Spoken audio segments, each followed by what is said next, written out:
अस्सलाम वालेकुम, मैं हूँ अनीला रहमान और आप देख रहे हैं शुगर कहानी। पिछली वीडियोस में मैंने अपनी स्टोरी आपके साथ बहुत ब्रीफली शेयर की और अपने कुछ एक्सपीरियंसेस बताए और ये बताया कि किस तरह मुझे शुगर डायग्नोज हुई, उसके बाद क्या क्या चीज़ें हुई। तो आज हम बात करेंगे और किस तरह से मैं वो एक डिप्रेशन के फ़ेज़ में गई, फिर मैं उस डिप्रेशन के फ़ेज़ से बाहर निकली। तो आज हम बात करेंगे इस चीज़ पे कि शुगर जो है वो क्या है।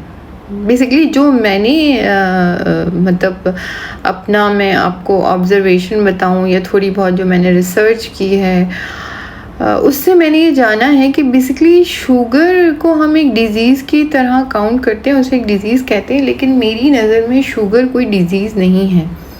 शुगर बेसिकली एक कंडीशन है, आपकी बॉडी की एक कंडीशन है और हम उसको इंटरप्रेट करते हैं कि ये एक डिज़ीज़ है और इसीलिए हम डर जाते हैं।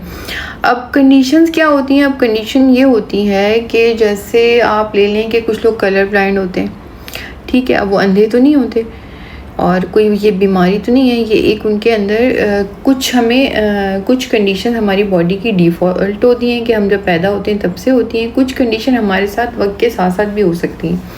तो शुगर भी एक ऐसी कंडीशन है कि कुछ लोगों को तो खैर बाय बर्थ भी होती है और कुछ लोगों को फिर बाद में जाके होती है। तो इसी तरह अगर हम कंडीशन की बात करें तो कुछ लोगों को लैक्टोज एलर्जी होती है, वो दूध नहीं पी सकते जिसमें लैक्टिक एसिड या लैक्टोज हो, वो प्रोडक्ट्स डेयरी प्रोडक्ट्स नहीं ले सकते। अब वो बीमारी तो नहीं है, उसको तो हम बीमारी में नहीं काउंट करते हैं, उसको हम क्या कहते हैं कि जी ये कंडीशन है। तो इसी तरह जो डायबिटीज़ है वो हमारी बॉडी की एक कंडीशन है और अगर हम इसको यही सोचेंगे कि ये कंडीशन है तो शायद हमारी लाइफ हमारे लिए आसान हो जाएगी। और अगर हम इसको बीमारी समझते रहेंगे और वो भी एक जैसे लोग डराते हैं कि बहुत बड़ी बीमारी है, लोग कहते हैं जी साइलेंट किलर है, तो फिर हम लाजिम आता है उसी लाइन पे सोचेंगे और उसी तरह हमारी लाइफ होने शुरू हो जाएगी। तो जब कंडीशन होती है तो जैसे जिन लोगों को लैक्टोज एलर्जी होती है तो वो क्या करते हैं, वो यही करते हैं ना सिंपली कि वो डेयरी प्रोडक्ट्स नहीं लेते हैं, वो दूध नहीं पीते हैं। अब उनको लोग बार बार तो नहीं कहते ओ हो तुम तो लैक्टोज एलर्जी है, अब तो तुम दूध नहीं पियोगे तो तुम्हारी तो ज़िंदगी कैसे गुजरेगी, ऐसा तो नहीं होता। तो इसी तरह अगर आप डायबिटिक हैं तो आप समझ लें कि आपको शुगर से एलर्जी है। अब आपको शुगर नहीं लेनी है, अब शुगर वो किसी भी फॉर्म में नहीं लेनी है। शुगर ये नहीं है कि सिर्फ हम चीनी को ही शुगर समझ रहे हो, हमने वो बस चीनी नहीं खानी, नहीं।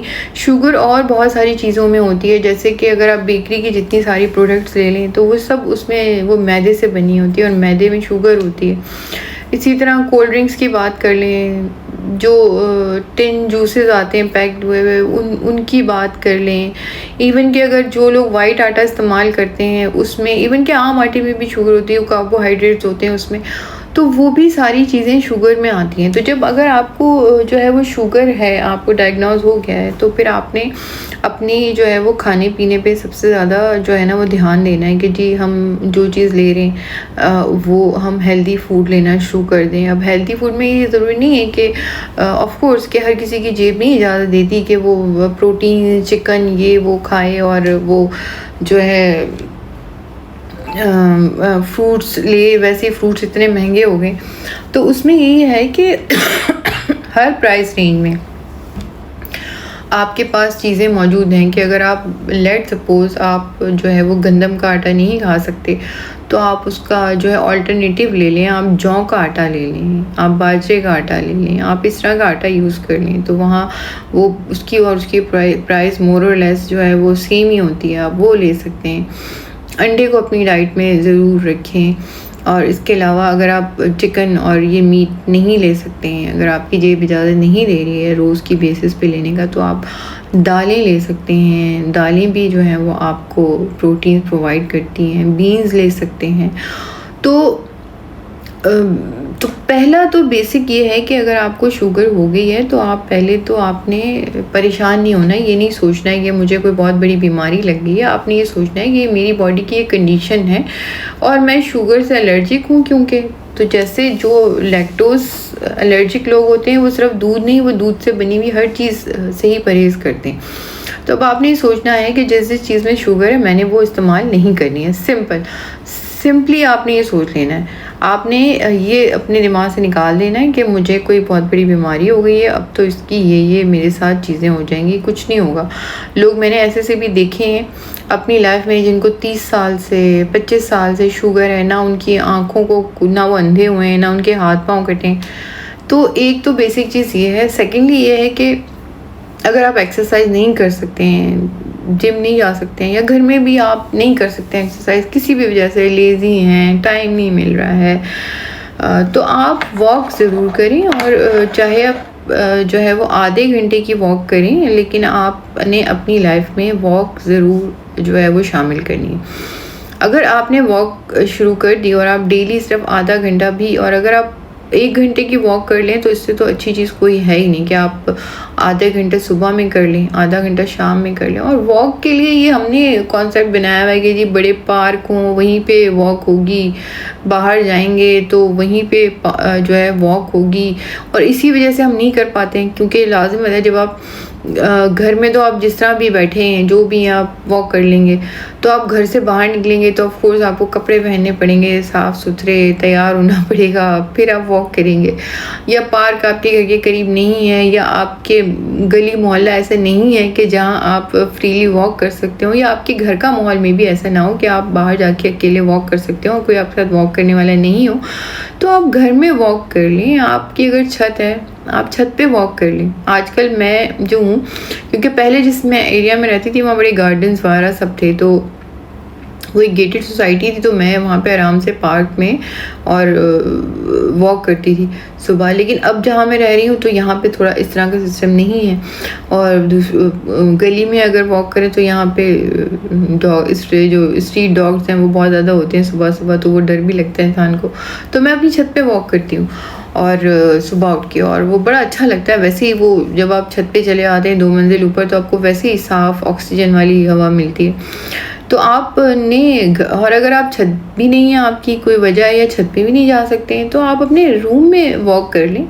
मतलब चाहे वो 10 कदम उस तरफ जाएं, फिर 10 कदम पलट के आ जाएं। तो वॉक में कहीं ये नहीं लिखा हुआ, ये हमने मिथ्स बनाए हुए हैं कि जी गार्डन में ही वॉक करनी है, खुली सड़क पे ही वॉक करनी है, गली में ही वॉक करनी है। नहीं, वॉक आप अपने कमरे में भी कर सकते हैं। तो ये 2 चीज़ें अगर आप अपनी ज़िंदगी में शामिल कर लें, और साथ ऑफ कोर्स जो डॉक्टर ने आपको मेडिकेशंस दी हैं वो आप यूज़ करें जो टाइम दिया है उस पर। और एक और चीज़ है वो बहुत इम्पॉर्टेंट है डायबिटिक जो लोग हैं उनके लिए, और वो ये है कि आपने नींद अपनी पूरी करनी है, क्योंकि नींद का भी बहुत इम्पैक्ट होता है।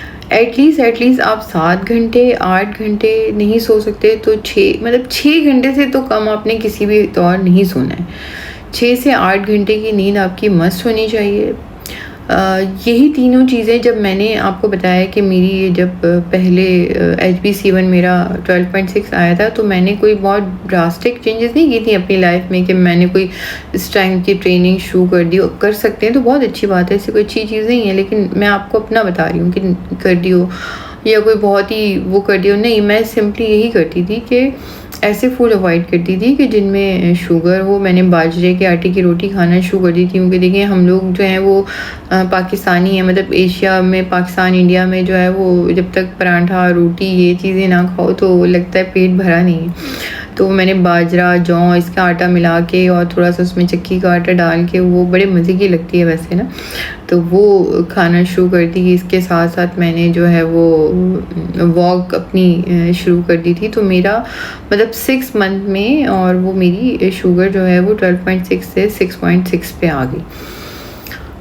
तो ये 2 चीज़ों का आप और तीसरी चीज़ नींद, आपने ये 3 चीज़ों का बहुत ध्यान रखेंगे तो इंशाल्लाह आप देखिएगा कि आपको बहुत ज़्यादा फ़र्क फील होगा। और अगर आप लॉन्ग टर्म में ये चीज़ें लेके चलते हैं तो मे बी आगे जाके आपको अपनी मेडिसिन भी कम करनी पड़ेंगी। आपको इतनी ज़्यादा ये ना हो कि सुबह शाम जो आप टैबलेट लेते हैं, हो सकता है वो 1 टैबलेट लेनी पड़े, या हो सकता है वो आपको हफ्ते में सिर्फ 2 या 3 दफ़ा लेना पड़े। और मे बी हो सकता है कि लाइफ में ऐसा भी आए कि आपको वो टैबलेट्स लेने की ज़रूरत ही ना पड़े, और आप अपनी इन्हीं चीज़ों से अपनी शुगर कंट्रोल करें। तो इसी के साथ आज की बात ख़त्म करते हैं, मिलते हैं कल। अल्लाह हाफ़िज़।